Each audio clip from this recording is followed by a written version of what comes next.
दोस्तों आज की इस वीडियो में हम क्लास फर्स्ट ईयर से लेसन नंबर 3 गुड टेम्पर के सवालात और जवाबात करने वाले हैं। तो स्टार्ट करते हैं। क्वेश्चन नंबर 1 है, what is the significance of the title of the poem good temper. सवाल का मतलब ये है कि नज़म गुड टेम्पर की टाइटल यानी उन्वान की अहमियत क्या है। सिग्निफिकेंस के मानी है अहमियत।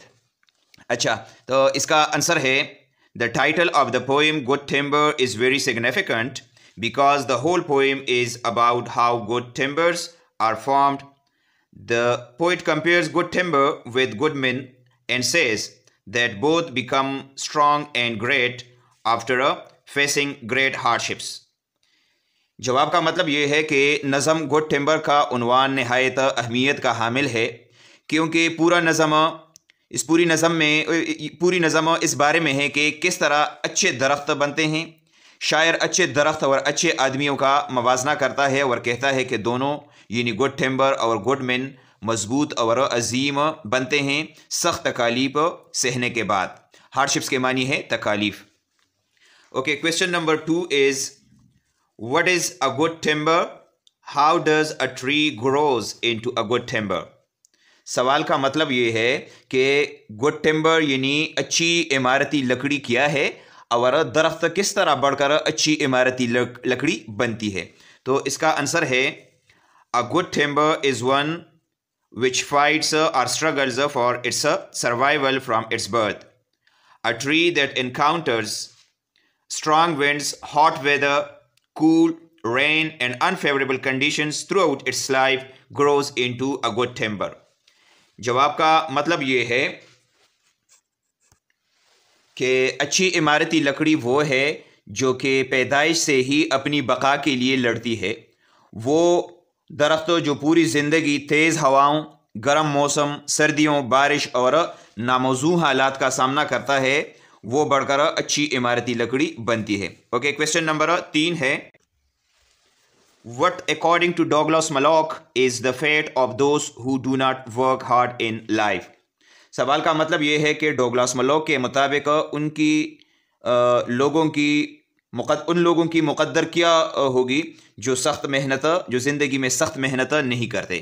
तो इसका आंसर है according to Douglas Malloch the fate of those people who do not work hard is that they can not improve their social, moral and economic conditions.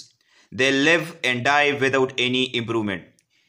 जवाब का मतलब यह है कि डगलस मलॉक के मुताबिक वो लोग जो मेहनत नहीं करते उनका मुकद्दर ये होता है कि वो अपनी समाजी, अखलाकी और मुआशी हालत को तरक्की नहीं दे सकते। वो ज़िंदगी गुजारते हैं और मर जाते हैं बग़ैर कोई तरक्की किए। क्वेश्चन नंबर 4 है, how can a person achieve his her true potential in life, illustrate it with examples from the poem good timber.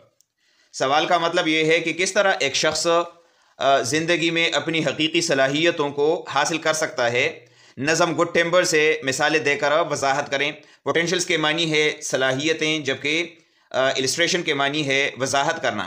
तो इसका आंसर है a person can achieve his her true potential in life through struggle and encountering the hardships of life, as a good timber does not grow with ease. In the same way, a person cannot achieve his her potential in life easily.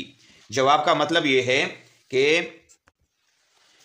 एक इंसान ज़िंदगी में सख्त कोशिश करके और तकालीफ का मुकाबला करके ही अपनी सलाहियतों या ताकत को पहचान सकता है या हासिल कर सकता है। जैसा कि एक गुड टिम्बर आसानी के साथ नहीं बढ़ता, बल्कि बिल्कुल उसी तरह एक इंसान भी आसानी से अपनी हकीकी सलाहियतों से फ़ायदा नहीं उठा सकता।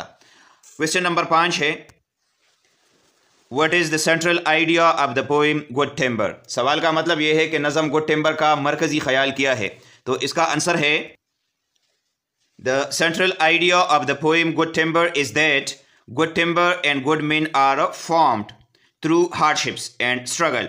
The whole poem revolves around the idea that struggle is necessary for a good, beneficial and perfect life. जवाब का मतलब ये है कि नज़म गुड टिम्बर का मरकज़ी ख्याल ये है कि गुड टिम्बर और गुड मैन बहुत ज़्यादा तकालीफ बर्दाश्त करके और बहुत ज़्यादा कोशिश करके बनते हैं। पूरी नज़म इस ख्याल के इर्द गिर्द घूमती है कि कोशिश ज़रूरी है एक अच्छी, मुफीदा और मुकम्मल ज़िंदगी के लिए। क्वेश्चन नंबर 6 है, what is the rhyme scheme of the poem good timber?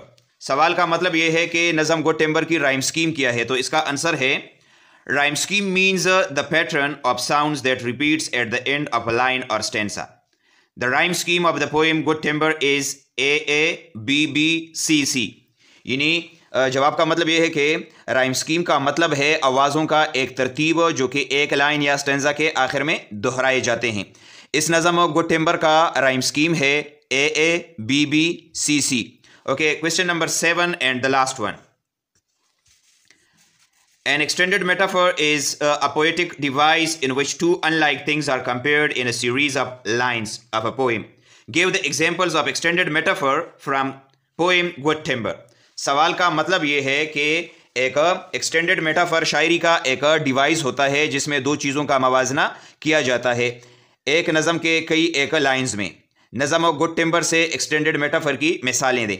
तो इसका आंसर है The entire poem Good Timber is an extended metaphor in which trees are compared to human beings. The poet says that people like trees grow and reach their true potentials by facing difficult situations in life. This metaphor is extended to the end of the poem. जवाब का मतलब ये है कि पूरे का पूरा नज़म गुड टिम्बर एक एक्सटेंडेड मेटाफर है जिसमें दरख्तों का मवाजना इंसानों से किया गया है। शायर कहता है कि लोग भी दरख्तों की तरह बढ़ते हैं और अपनी सलाहियतों या ताकतों को पहचान लेते हैं जब वो ज़िंदगी में सख्त हालात का मुकाबला करते हैं। ये मेटाफर शुरू से नज़म के आखिर तक एक्सटेंड किया गया है। अच्छा, क्वेश्चन नंबर 8 है what is alliteration? Give its example from the poem good timber. सवाल का मतलब ये है कि इलिट्रेशन यानी तकरार क्या होता है, इसकी मिसालें नज़म गुड टिम्बर से दें। तो इसका आंसर है alliteration means the occurrence of same letter और sound at the beginning of consecutive words in a poetic line. In the poem good timber, sun and sky, manly man, sun and snow, and broken branches are illiteration. In these examples, the underlined letters are illiteration.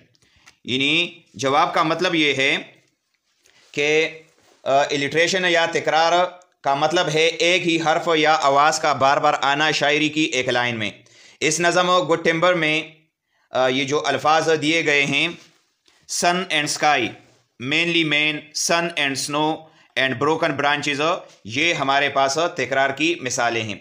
जिन हरूफ के नीचे lines खींचे गए हैं ये तकरार पैदा करते हैं। ये जिस तरह के एस और एम और एस या फिर बी, ये जो हरूफ हैं ये तकरार के लिए इस्तेमाल किए गए हैं। तो दोस्तों ये था आज का हमारा टॉपिक। उम्मीद है आपको इसकी समझ आ गई होगी। आपका कोई भी सवाल हो तो कमेंट बॉक्स में बताएं। Thank you for watching. अल्लाह हाफिज़।